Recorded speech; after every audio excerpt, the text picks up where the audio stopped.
chronique du changement de mentalité en RDC. 1. Le pouvoir de Mzee Laurent Désiré Kabila.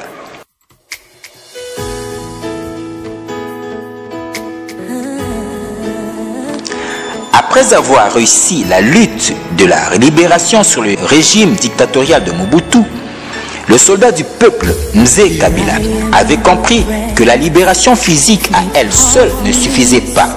Il fallait maintenant que la population se libère aussi de sa vieille mentalité, d'où sa campagne de changement de mentalité organisée dans les années 1998.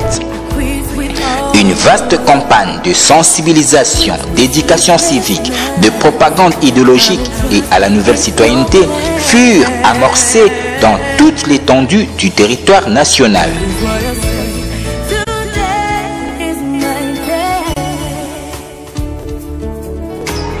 Si l'idée de la campagne de changement de mentalité était bonne, cependant, le moyen pratiqué pour aboutir à cette fin n'était pas du tout orthodoxe. En effet, le soldat du peuple, Mzee Kabila, avait instauré la bastonnade publique contre les antivaleurs. Il a voulu ainsi obtenir le changement de mentalité par un moyen charnel physique.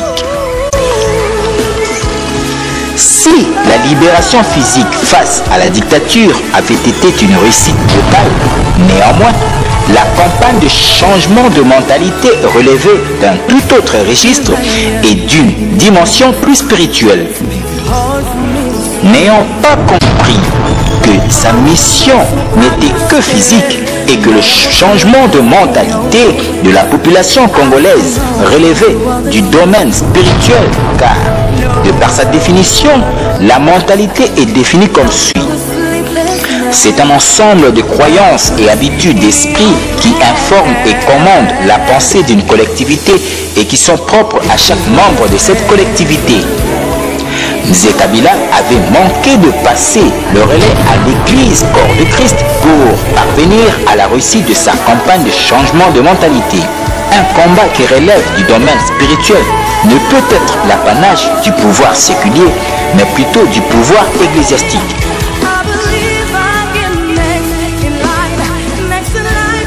2. Le pouvoir du Raïs Joseph Kabila. Mzee Parti vint ensuite son fils, Joseph Kabila, Raïs. Ce dernier va percevoir aussi la nécessité d'un changement de mentalité de toute la population congolaise. Le Raïs donnera beaucoup d'ampleur à cette lutte spirituelle lors de son discours d'investiture de 2006 en ce terme.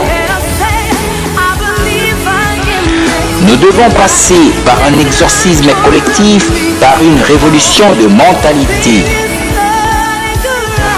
Malheureusement pour lui, son entourage et ses collaborateurs n'arriveront pas à matérialiser cette volonté émise verbalement depuis 2006 jusqu'à son départ à la magistrature suprême en janvier 2019. Le changement de mentalité n'aura pas lieu tout au long du mandat de Joseph Kabila suite, notamment et en grande partie, au manque de maturité du leadership de l'Église Corps de Christ qui n'a pas pu prendre ses responsabilités à des grandes occasions et opportunités qui leur avaient été offertes par le Raïs pour effectivement passer à cette révolution de mentalité. Après avoir quitté le pouvoir, Joseph Kabila déclarera que son plus grand regret fut de ne pas avoir réussi à changer la mentalité de l'homme congolais. 3. Le pouvoir de Félix Antoine Tshisekedi Tshilombo Fachi. Dès la première année de sa prise de pouvoir, Fachi comprendra qu'il faudra mettre en place une structure exceptionnelle d'urgence en ce qui concerne le changement de mentalité. D'où la création en août 2019 de la coordination de changement de mentalité CCM en sigle, avec comme coordonnateur M. Kangoudia et comme adjoint M. Bendesan et Jacques Kambala.